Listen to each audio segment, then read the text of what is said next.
మతంతో పని లేదు. మౌనంగా ఉన్న వారికి కులంతో పని లేదు.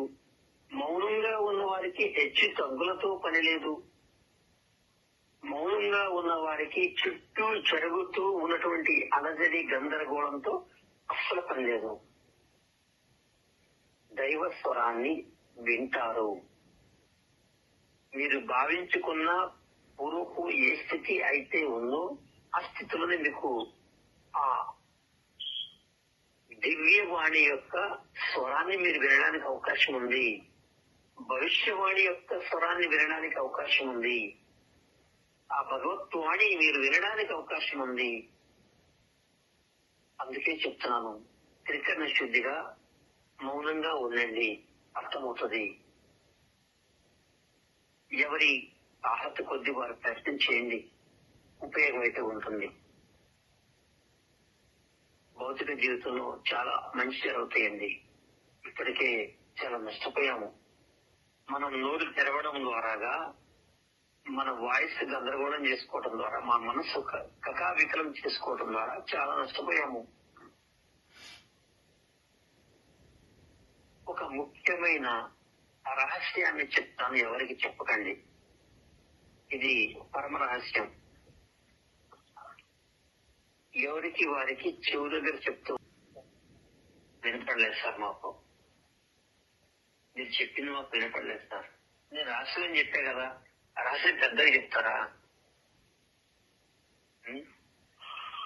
మూలమైన విషయాన్ని పెద్దగా చెప్పారు కదా. నేను మౌనంగా మెల్లగా చెప్పాను. మన శరీర నిర్మాణం కణాలతో మమేకమై ఉంది కదండి. ధనం యొక్క అభివృద్ధి మరే బాహ్య విషయాలతో ముడిపడి లేదు. మంచి ఆహారం ద్వారా కణాభివృద్ధి, ఇది సెల్ ఫుడ్, రకరకాలు ఉన్నాయి.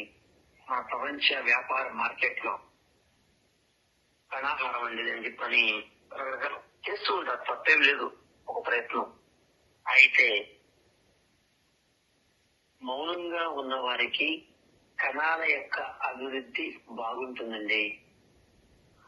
ఫ్రీ రాడికల్స్ రిలీజ్ అయిపోయి శరీరంలో ఉన్నటువంటి మలినయుక్తమైనవి తెలియకుండానే క్లీన్ అయిపోతాయి.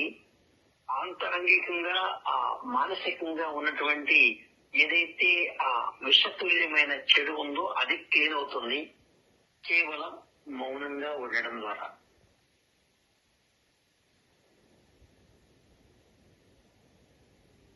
చాలా ఉపయోగాలు ఉన్నాయి. శక్తివంతులుగా మారుతారు. సరే, ఎంత ప్రొలాంగ్ చేసినా ఇదే ఒక్కొక్క విషయం అందులో జోడించబడుతూ ఉంటుంది. మాటలు అవసరం లేదు. మౌనంగా ప్రారంభించి చూడండి, ఇది ఉపయోగమా లేదా, ఇది వర్కౌట్ అవుతుందా లేదా అని. ఈయనమా అని అనుకోవద్దు. శరీరం కంట్రోల్లో ఉంటే మనసు కూడా కంట్రోల్లోనే ఉండాలి. అంటే అలవాటు చేస్తున్నాను కాబట్టి చెప్తున్నాను. మనసుకున్న అద్భుతమైన చైతన్యమే కంట్రోల్ ఉండడం, కంట్రోల్ చేయడం. కానీ మనం అలవాటు చేశాము. మనసు పట్టుదప్పేలాగా, శరీరం పట్టుదప్పేలాగా మనం అలవర్చుకున్నాం. కాబట్టి త్రికరణ శుద్ధిగా కంట్రోల్ చేయండి. మొదటి రోజు కొంచెం కష్టం అవ్వచ్చు, రెండో రోజు కొంచెం కష్టం అవ్వచ్చు, కానీ అలవాటు అవుతుంది. ఎంత మేరైనా కొంత మేర అలవాటు అవడానికి అవకాశం ఉంది.